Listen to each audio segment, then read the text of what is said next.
Liquor scam కేసులో మూడో రోజు ధనుంజయ రెడ్డి, కృష్ణమోహన్ రెడ్డిని సిట్ అధికారులు విచారిస్తున్నారు. మరింత సమాచారం మా ప్రతినిధి జయప్రకాష్ ప్రత్యక్ష ప్రసారం ద్వారా అందిస్తారు.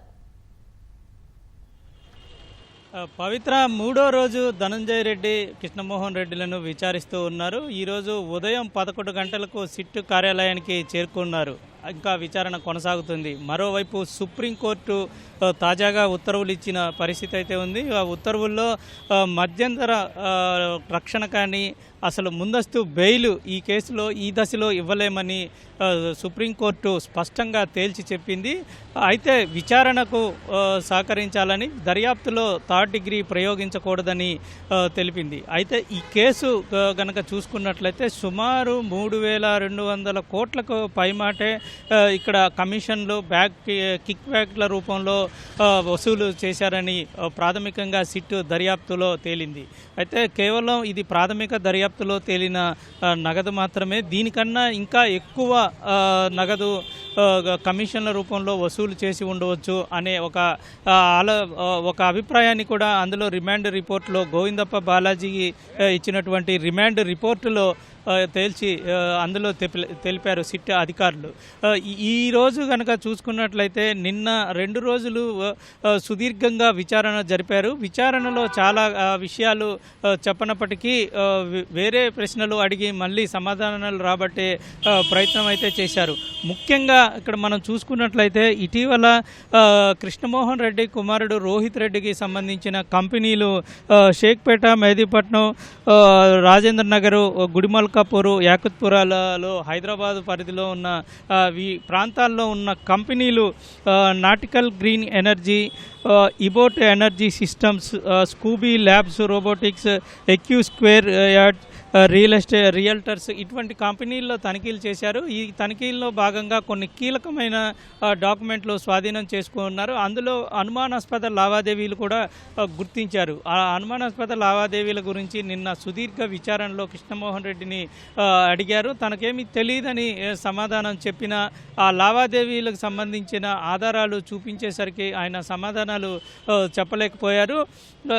ప్రధానంగా నగదు వచ్చిన తర్వాత రాజ్కాష్ రెడ్డి వీరి దగ్గరికి చేర్చడము, వీళ్ళు ఆ నగదుని నేరుగా కాకపోయినా సరే ఆదేశాలతోటి ఎక్కడికి చేర్చాలి, ఏ విధంగా వేయాలి అనే విషయాన్ని ఎప్పటికప్పుడు కింది స్థాయి సిబ్బందికి సూచించడం ద్వారా ఆ నగదుని అంతిమ లబ్ధిదారుడికి చేర్చే ప్రక్రియ అయితే వీళ్ళు మొత్తం మానిటరింగ్ చేసినట్టు సిట్ అధికారులు గుర్తించారు. ఇదే విషయాన్ని ఇప్పుడు ఇంకా దీంట్లో లోతుగా ప్రశ్నిస్తూ ఉన్నారు. ప్రస్తుతం విడివిడిగా విచారణ జరుగుతూ ఉంది. మరోవైపు సజ్జల శ్రీధర్ రెడ్డి విచారణ కూడా కొనసాగుతుంది. ఇప్పటికే కీలక నిందితుడిగా ఉన్న రాజకేశ్ రెడ్డి చాలా విషయాలలో కొన్ని ఆధారాలు చూయించి మరీ అడిగారు. వాళ్ళ నుంచి దానికి సంబంధించిన విషయాలు రాబట్టారు. అయితే ఈ అంతిమ లబ్ధిదారుడు అనేది చాలా కీలకంగా ఉండాలి. ఎందుకంటే అంతిమ లబ్ధిదారులు ఎంతమంది, ఎంతెంత వాటా తీసుకున్నారు, ఎలాగ వాళ్ళకి చేరాయి అనేదే చాలా ముఖ్యంగా ఇందులో చూసుకోవాల్సిన విషయం. వీళ్ళు గోవిందప్ప బాలాజీ రిమాండ్ రిపోర్టులో ప్రధానంగా లగ్జరీ కార్లు వినియోగించారు, ఫ్లైట్లు ఎక్కువ వినియోగించారు అనే విషయాన్ని ఇందులో తెలిపారు. అంటే వాళ్ళ ఉద్యోగానికి వాళ్ళకు ఉన్నటువంటి స్థాయిలో కన్నా ఎక్కువ చేశారనేది ఇందులో ప్రధానంగా కనిపించే అంశం. లగ్జరీ కార్లు కోట్ల రూపాయల్లో ఉండేటువంటి వీళ్ళు అధికంగా వినియోగించడం ఎట్లాగా సాధ్యమవుతుంది? ఈ నగదుని తీసుకువెళ్లే క్రమంలో గోవిందప్ప బాలాజీ రాజ్కాష్ రెడ్డితో మీటింగ్లో వచ్చిన తరువాత వెళ్ళేటప్పుడు కిక్ బ్యాగుల రూపంలో నగదుని తీసుకువెళ్లారని అక్కడ కొంతమంది సాక్షులు గతంలో ఇచ్చిన పరిస్థితి విచారణ స్టేట్మెంటు ఇచ్చారు. ఆ విచారణ స్టేట్మెంట్ ఆధారంగానే గోవిందప్ప బాలాజీని అరెస్ట్ చేయటం, ఆయన నుంచి కూడా కొంత సమాచారం సేకరించడం జరిగింది. అదే స్థాయిలో ఇక్కడ ధనుంజయ రెడ్డి, కృష్ణమోహన్ రెడ్డి ఇద్దరు చాలా కీలకంగా, అంటే జగన్కి అత్యంత సన్నిహితంగా ఉండే వ్యక్తుల్లో వీళ్ళిద్దరూ పేర్లు ఎప్పుడూ వినపడుతూ ఉంటాయి. అందరూ ఖచ్చితంగా గతంలో ఉన్నటువంటి నేతలందరూ వీళ్ళ ఇద్దరిని కలుస్తూ ఉంటారు అధికంగా. ఏ సమస్య వచ్చినా దేని గురించి జగన్ని కలవాలన్నా వీళ్ళకే చెప్పుకుంటారు. వీళ్ళ ద్వారానే కార్యక్రమాలు జరుగుతూ ఉంటాయి. ఈ మద్యం పథకం విషయంలో కూడా రూపకల్పన విషయంలో ఏ విధంగా చేయాలి అనేది కూడా వీళ్ళు ప్రమేయం ఉన్నట్లు సిట్ తేల్చింది. గతంలో చాలా ఆరోపణలు వచ్చాయి.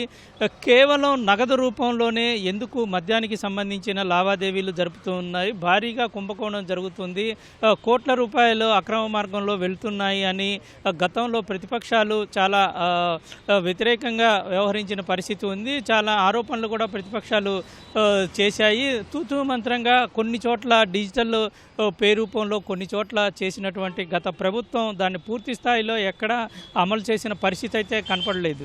నగదు రూపంలో లావాదేవీలు జరిపితే ఎక్కువగా ఈ అక్రమాలకు తావివ్వచ్చనే ఉద్దేశంతో ఆ విధంగా చేశారు అనేది ఆరోపణలు అప్పుడే వచ్చాయి. ఆ దిశలో కూడా ఇటు సిట్ అధికారులు విచారణ చేస్తూ ఉన్నారు. దానికి సంబంధించి కూడా కొన్ని ప్రశ్నలు అడుగుతూ ఉన్నారు.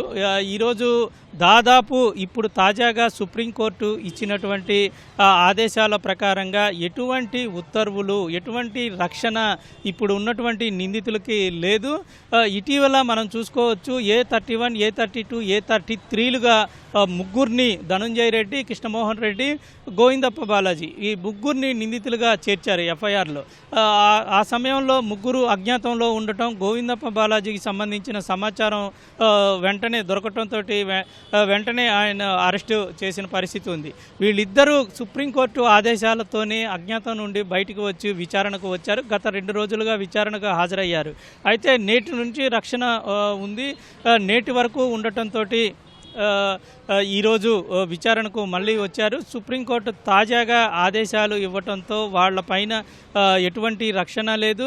దాంతోపాటు ముందస్తు బెయిల్ కూడా ఇవ్వనని స్పష్టం చేసింది. ఇప్పటికే అరెస్ట్ వారెంట్లు వీళ్ళ ఇద్దరికి అరెస్ట్ వారెంట్లు ఉన్నాయి. గతంలో ముగ్గురికి ఉన్నాయి. గోవిందప్ప బాలాజీ అరెస్టుతో వీళ్ళిద్దరిపైన అరెస్ట్ వారెంట్లు ఇంకా పెండింగ్లోనే ఉన్నాయి. ఈరోజు లోపల విచారణ జరుగుతుంది. ఖచ్చితంగా వాళ్ళని అరెస్ట్ చేసే అవకాశాలు అయితే కనబడుతూ ఉన్నాయి. ఎప్పుడు అరెస్ట్ చేస్తారు, ఎన్ని గంటలకి చేస్తారు అనేది ఇంకా సిట్ అధికారులు సమాచారం అయితే ఇవ్వలేదు. అరెస్ట్ చేసిన తర్వాత నుంచి 24 గంటల్లోగా కోర్టులో హాజరుపరచాల్సిన అవసరం అయితే ఉంటుంది. దీనికి సంబంధించి ప్రక్రియ కూడా ప్రారంభించినట్లు మనకి తెలుస్తుంది. ప్రస్తుతం వైకాపాకి సంబంధించిన కార్యకర్తలు ఒక్కొక్కరుగా వస్తూ ఉన్నారు. నిన్న మొన్న 2 రోజులు కూడా వైకాపా సంబంధించిన ఎమ్మెల్సీలు నేతలు కొంతమంది వచ్చి ధనంజయ రెడ్డి, కృష్ణమోహన్ రెడ్డిని కలిశారు. రాత్రి 11 గంటల వరకు విచారణ కొనసాగింది. అనంతరం వాళ్ళని నాయకులతో నేతలు వాళ్ళని తీసుకువెళ్ళారు. ఈరోజు ఉదయం వచ్చారు. ఇంకా విచారణ సాగుతుంది. ఖచ్చితంగా అరెస్ట్ చేసే అవకాశాలే ఇక్కడ ఎక్కువ కనపడుతూ ఉన్నాయి. ఎందుకంటే వాళ్ళిద్దరూ కీలకంగా వ్యవహరించడంతో పాటు మొత్తం ఎవరు దీనికి కింగ్ పిన్ ఉన్నారు, వాళ్ళ తర్వాత వ్యక్తులుగా వీళ్ళే ఇప్పటి వరకు దర్యాప్తులో తేలిన పేర్లుగా మనం చెప్పుకోవచ్చు. ఈ కుంభకోణానికి తెరలేపిన క్రమంలో వీళ్ళు కనుక ఇప్పుడు అరెస్ట్ చేయకపోతే దర్యాప్తు మీద ప్రభావం పడటంతో పాటు ముందుకు సాగే అవకాశం లేదని సిట్ గట్టిగా నిర్ణయించుకుంది.